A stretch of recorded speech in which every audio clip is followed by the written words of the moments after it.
Si vous voulez, on va attaquer le prochain atelier qui concerne donc le quartier de l'EAI, le projet de l'EAI, de la cité créative. Alors évidemment, c'est un projet, vous imaginez, qui me tient, je vais dire, j'aime pas m'approprier les choses, mais particulièrement à cœur. Effectivement, je vous le disais tout à l'heure, le fait d'avoir la labellisation French Tech parmi les réseaux thématiques, parmi les 7 réseaux thématiques et les 8 réseaux thématiques, il y a le réseau thématique HeadTech qui concerne tout ce qui est culture et les industries culturelles et créatives, les ICC. Alors, lorsqu'on a eu tous ces réseaux thématiques qui correspondent complètement à l'écosystème montpelliérain, c'est-à-dire TPE, PME, effectivement, on n'a pas Airbus, on n'a pas de grande industrie, mais ça nous permet d'avoir justement des réseaux thématiques très nombreux. Et quand on a eu ce réseau thématique, ça nous a interpellés.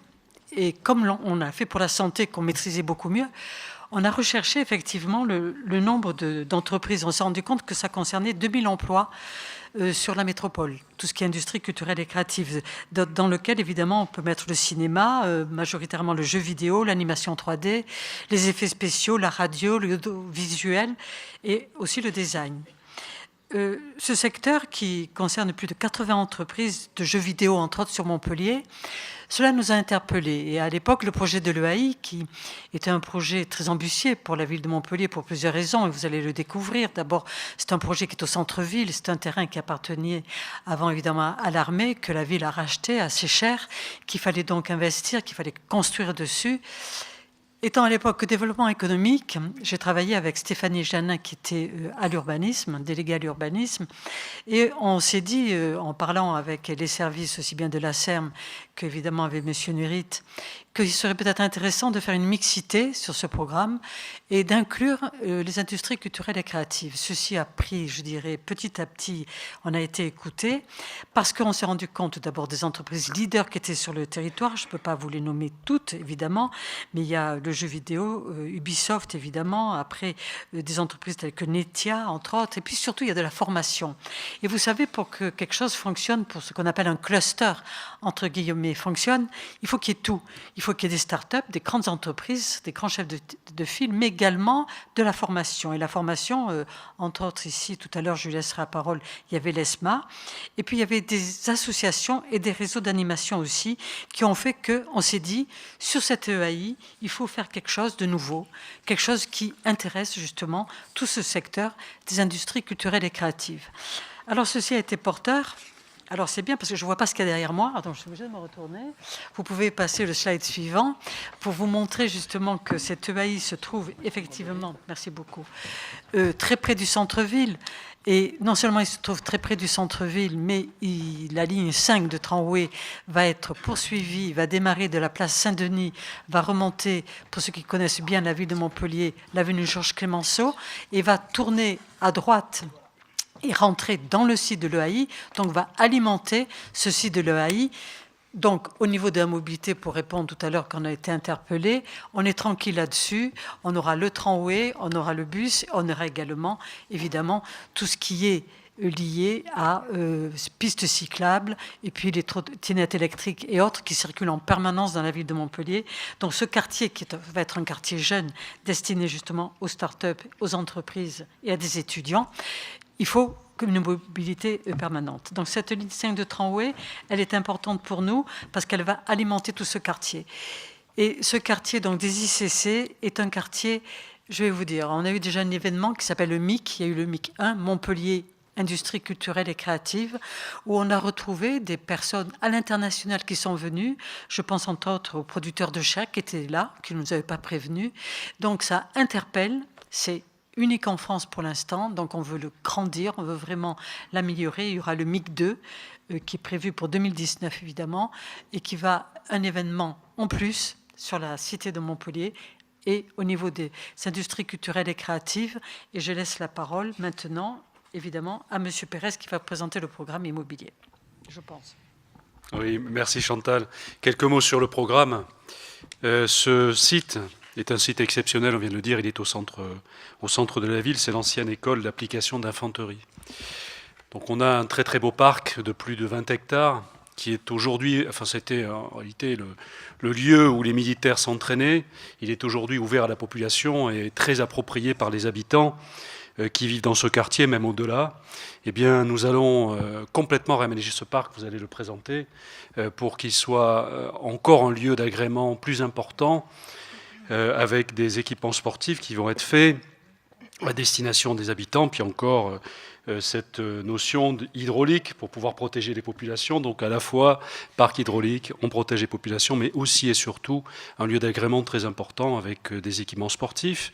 Et puis la partie urbanisée, qui représente une vingtaine d'hectares également, nous aurons 2500 logements, je l'ai dit tout à l'heure, avec toute la mixité sociale, fonctionnelle, 35 000 m² d'activité, en particulier dédiée aux industries culturelles et créatives.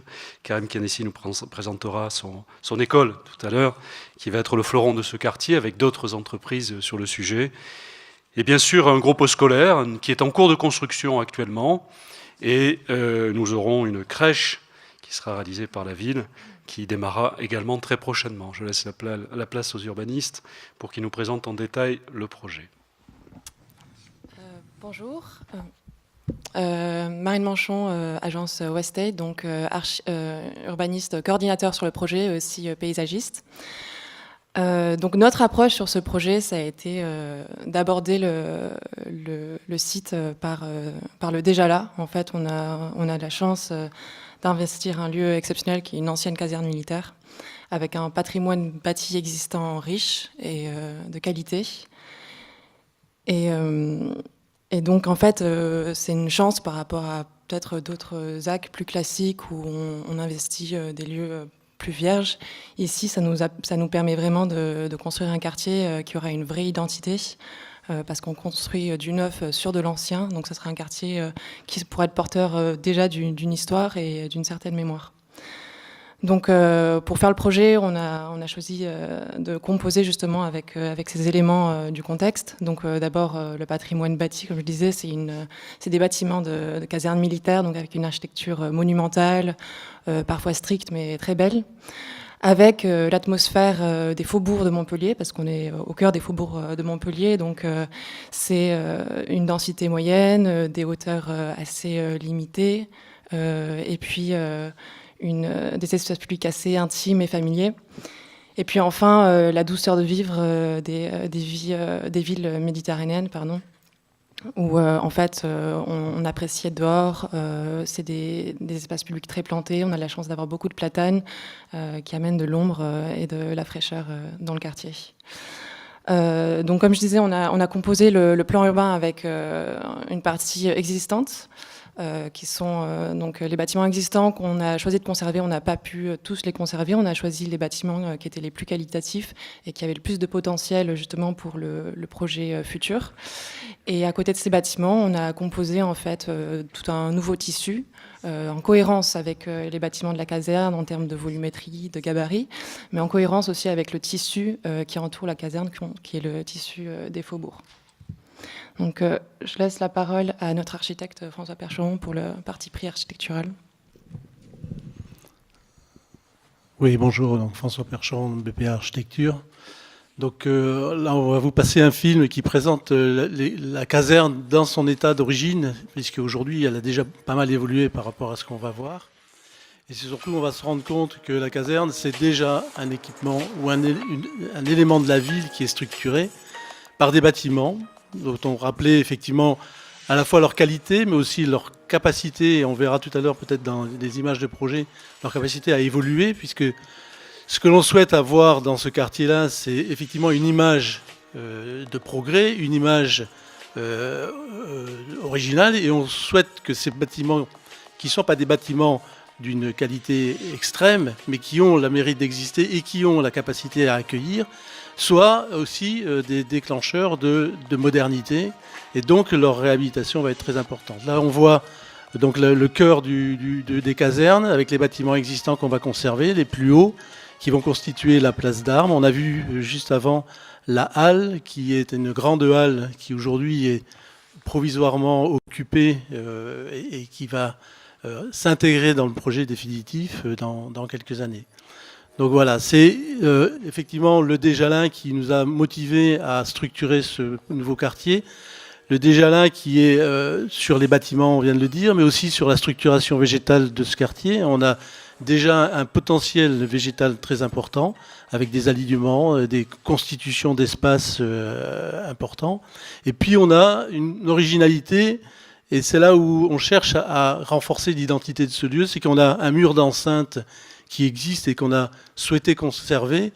On a souhaité le conserver parce que il caractérise le lieu, il en fait un témoin de son histoire, mais aussi il va être le support d'une urbanisation, d'une découverte du nouveau quartier, par des percées, par des constructions à l'arrière, par des constructions par-dessus le mur.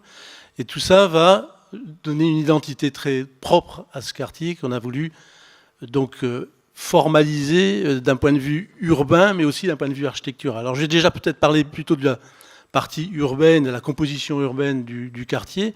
Là, on a sur l'image précédente, on a les bâtiments que l'on a sélectionnés et conservés. On les a sélectionnés parce qu'on a fait des études de faisabilité et de capacité de ces bâtiments à leur reconversion.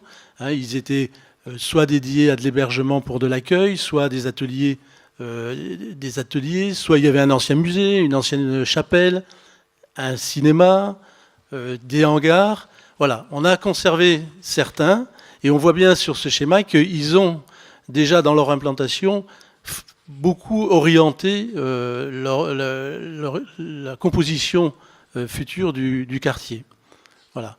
Et donc cette composition, ouais, voilà, on la lit ici donc sur une petite partie, c'est sur à peu près un tiers des casernes.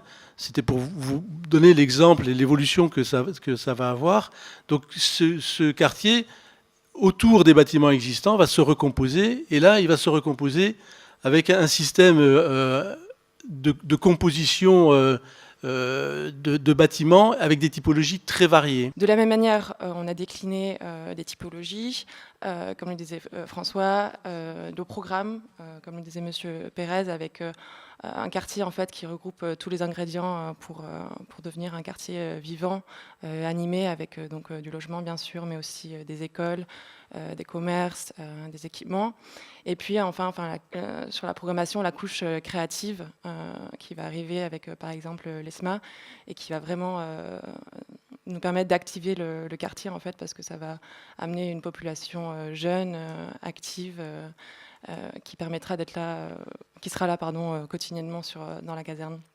Voilà, sur la partie parc, donc là aussi on a eu la chance d'avoir un parc, un très grand parc, d'arriver sur un site très grand, qui était le parc d'entraînement donc de la caserne, qui a été ouvert au public et donc dans lequel s'est développé naturellement des pratiques sportives. Donc pour faire le projet, en fait, on a composé avec à la fois cette dimension parc sportif, le patrimoine paysager qui était assez important avec de beaux arbres, des alignements, des arbres remarquables qu'on a conservés, et puis la contrainte hydraulique. On a aussi une contrainte hydraulique forte sur le site. On a créé des bassins de rétention pour recueillir au total 30 000 mètres cubes d'eau. Donc en fait, ça contraint beaucoup le dessin du parc, mais en fait, c'est ce qui a aussi guidé le projet et qui nous a permis de créer cette composition assez orthogonale, qui sont en fait les bassins de rétention. Donc c'est un parc qui est déjà ouvert à Montpellier et que les Montpelliérains connaissent, et donc qui aura en fait forcément un rayonnement à l'échelle de la ville de par sa programmation sportive. On a des terrains de sport assez classiques, type tennis, basket, terrain de pétanque, et puis après des terrains de sport un peu plus spécifiques, une piste d'athlétisme, un terrain de tambourin, bike polo et même skatepark. Et ensuite, c'est aussi un parc, malgré cette dimension métropolitaine, qui est aussi ancré très localement et que les gens du quartier connaissent et pratiquent déjà. Et ça sera surtout la destination pour les habitants de la caserne à terme, qui habitent à 5 minutes, en fait, qui n'auront qu'à traverser la rue des Chasseurs pour s'y rendre et faire leur jogging, promener leurs chiens et puis faire jouer leurs enfants. Merci pour ce film, parce que On l'avait déjà vu, nous, mais je pense qu'il y a beaucoup de personnes qui ne le connaissaient pas. Et on se représente beaucoup mieux, justement, l'impact du parc sur le site de l'EAI. Ce parc, on a protégé, alors effectivement, il est boisé. Et les bassins de rétention ont tendance à être un peu biscornus, certains, parce qu'on a protégé des arbres classés. Donc, vous voyez, on pousse cela à l'extrême. Protéger tous les espaces boisés de façon à répondre justement à ce dont on a parlé depuis un bon moment, hein, les 2 tiers, 1 tiers. Alors l'identité du projet, les caractéristiques, évidemment, après tout ce qui a été démoli, certaines choses ont été conservées. La halle tropisme est un endroit très important. Il y a un immobilier dédié et vraiment là, vous avez compris cette notion de construire la ville sur la ville. Lorsqu'on voit ces bâtiments qui ont l'air en mauvais état, certains sont des constructions fortes, ça correspond exactement, si vous avez l'occasion d'aller dans le monde entier, voir comment fonctionnent les startups et les entreprises à l'heure actuelle, c'est se réapproprier des endroits qui ont une âme, qui ont vécu, qui ont un historique, et reconstruire quelque chose d'une nouvelle économie dedans. Et à côté de cela, Mixité avait des logements qui correspondent. Et je vous jure, ils sont très friands de ça. Là, je parle aux promoteurs, aux architectes. Il faut s'accaparer cette notion-là, qui est une nouvelle sorte d'économie, mais également une nouvelle façon de construire, en préservant évidemment sur notre territoire cet esprit méditerranéen. Alors, il y a un immobilier dédié, il y a le campus, et là, je laisserai tout à l'heure la parole à Karim pour vous présenter le projet de l'ESMA. Et il y a également des tiers-lieux et des endroits partagés.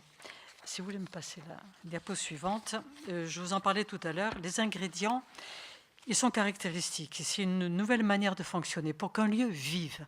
Vous voyez Montpellier avec son centre historique et puis tous ces nouveaux quartiers qu'on construit, qui chacun ont une identité particulière, qui chacun ont une destination particulière, à des citoyens particuliers, à des entreprises particulières. Ici, au niveau de la cité créative, il faut, quoi qu'il en soit, que ces quartiers soient construits d'une manière mixte, c'est-à-dire qu'il y ait de la formation.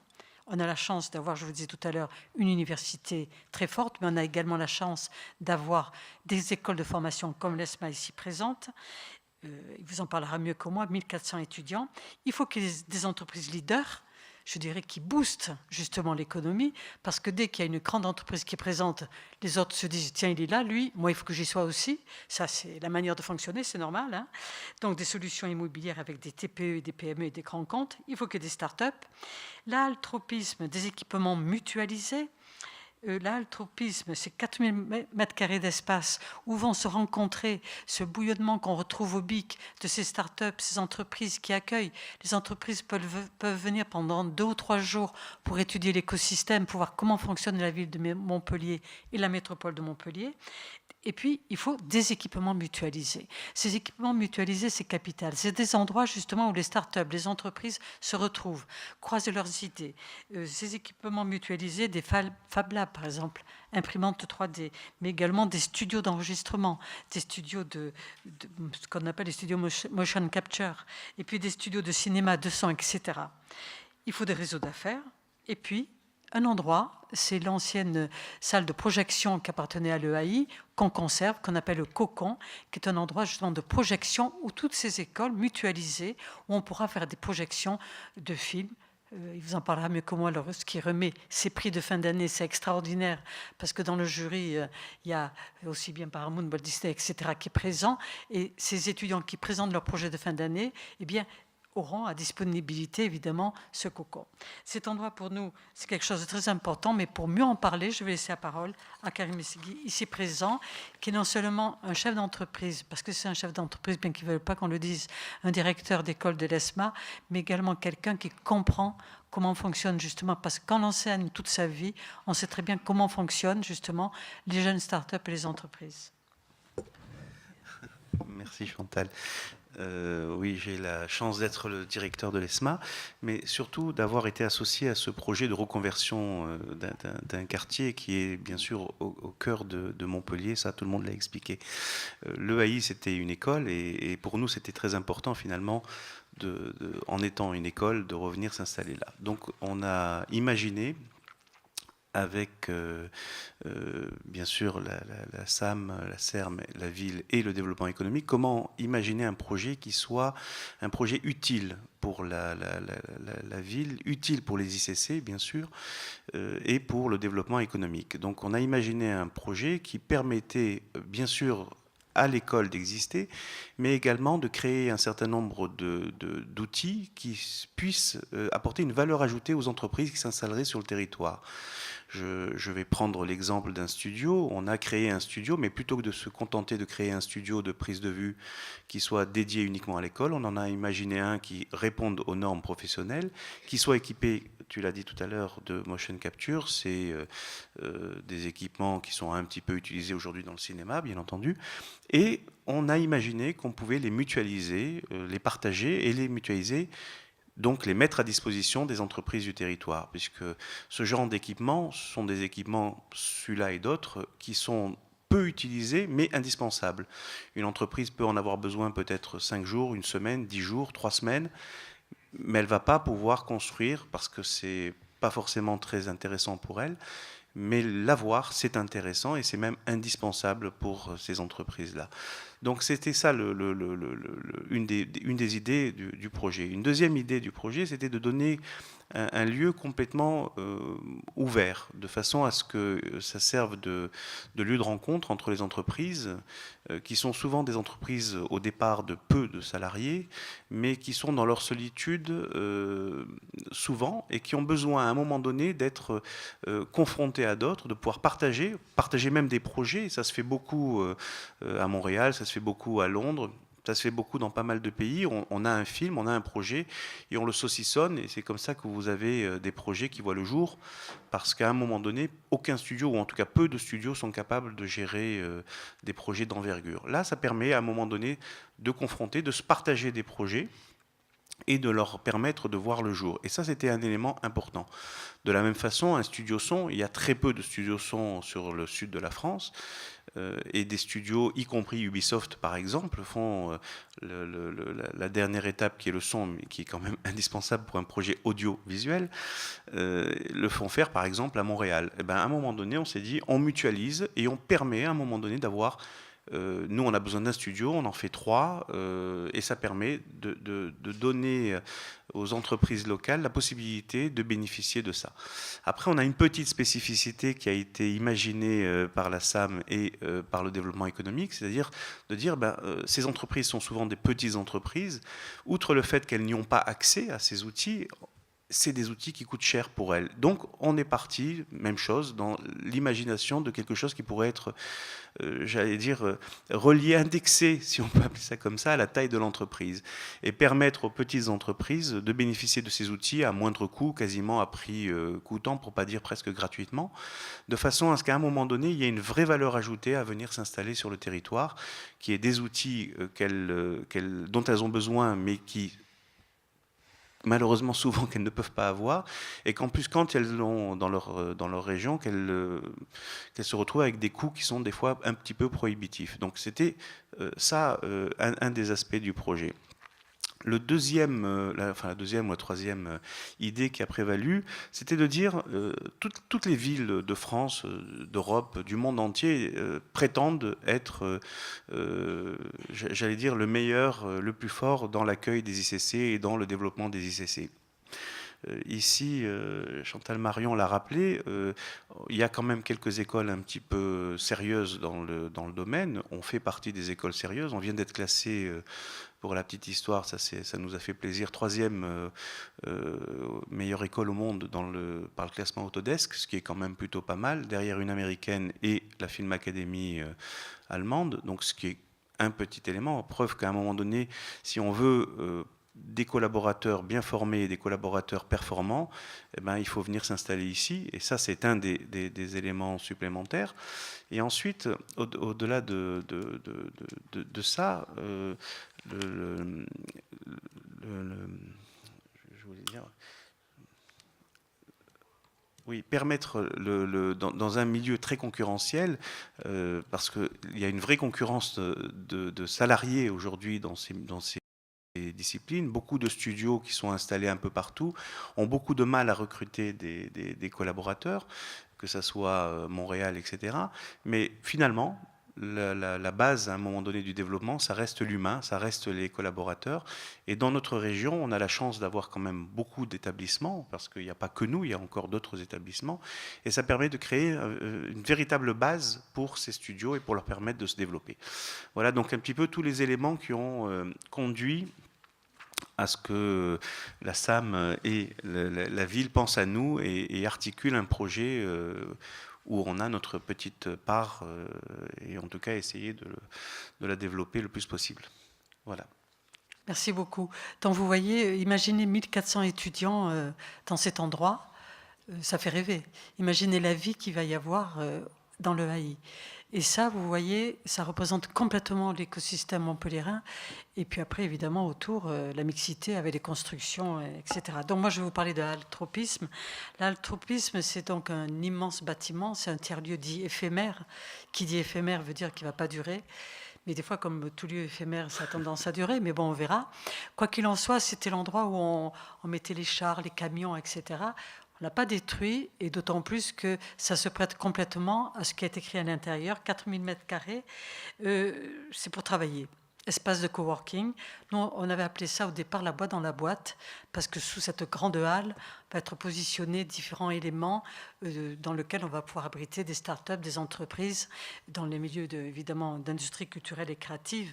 Donc c'est pour travailler, c'est pour entreprendre également, avec un comptoir de services administratifs et un incubateur d'entreprises. Et puis c'est pour vivre. C'est-à-dire qu'il faut des endroits où on peut vivre, travailler, mais on le sait, l'endroit où on travaille, c'est le lieu finalement où on mange, où on se restaure. Et comme on le disait tout à l'heure, nous sommes dans une ville méditerranéenne et on continue à travailler à l'intérieur, mais à l'extérieur aussi, autour d'une tasse de café, autour d'un sandwich, s'il faut, ou d'un repas. Également, on travaille au bord de la plage. Donc, en permanence, cette attractivité, ce dynamisme de la métropole de Montpellier, qui est unique en France, est dû à son climat et est dû au fait qu'il faut construire méditerranéen. C'est-à-dire, comme avant, il y avait les places et les forums, il faut penser à construire des endroits avec des places où les gens continuent à travailler et à vivre. Et cet espace, justement, de l'altropisme correspond à cela. Elle a été remise entre les mains d'une association qui s'appelle Illusion et Macadam, qui est un groupement d'entreprises sous forme coopérative qui va gérer évidemment cet espace entreprise. C'est également la SERM qui a fait tous les travaux qui ont été très importants de rénovation. Et c'est dans cet endroit qu'ont eu lieu les événements dont je vous ai parlé tout à l'heure, le Montpellier Industrie culturelle et créative, et où aura lieu en 2019, et où je vous invite tous à venir évidemment, le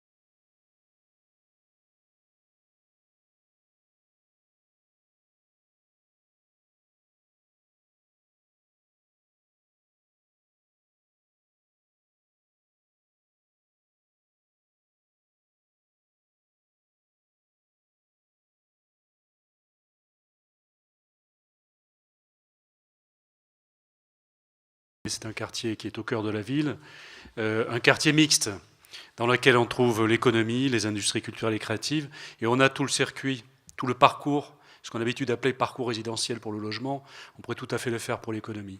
C'est le parcours résidentiel économique dans lequel on a l'école, qui est à la pointe, 3e mondiale, et puis les entreprises qui sont incubées, on fait des efforts importants bien sûr. Alors on a la chance d'avoir sur le site, d'avoir gardé un certain nombre de bâtiments qui nous permettent de faire des investissements moins importants que si on avait à les faire en neuf. Eh bien là, on va avoir des entreprises qui vont être incubées. Et ensuite, la 2e ou 3e étape, nous allons construire ou réhabiliter un certain nombre de bâtiments pour permettre d'y installer des entreprises dans l'écosystème en lien avec les industries culturelles et créatives. Ce sera le lieu. Mais évidemment, on pourra travailler, c'est l'emploi, mais on pourra y vivre.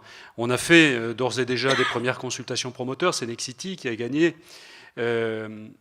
sur la place d'Armes, qui va être bientôt réalisée. L'ESMA, vous l'avez dit, va démarrer son chantier dans quelques jours. Ça sera livré en 2020. Ça sera à peu près la même chose, quelques semaines de décalage peut-être pour le logement réalisé par le premier programme de logement réalisé par Nexity. L'essentiel à retenir sur ce quartier, c'est cette mixité, comme nous la trouvons sur l'ensemble de la ville. La mobilité, le tramway, la ligne 5 va traverser le quartier, mais également les lieux de convivialité, les lieux de partage, c'est ce magnifique parc. Eh bien, nous avons tous les ingrédients dans ce quartier, comme sur la ville de Montpellier, pour avoir cette ville aimable. Et évidemment, on est très attentif aux habitants, c'est bien ça notre priorité. Et le numérique sera présent, évidemment, dans l'ensemble du quartier. Et donc, il n'y a plus qu'à. Et je voulais rajouter quelque chose que j'ai oublié en tant que femme. Il y a une crèche. Dans la chapelle que vous avez vue, il y a une crèche et il y a un groupe scolaire qui est en construction. Parce que les gens qui travaillent ont besoin d'avoir une crèche, que ce soit les hommes ou les femmes d'ailleurs, à proximité, également un groupe scolaire. Ça, c'est une des priorités de la ville.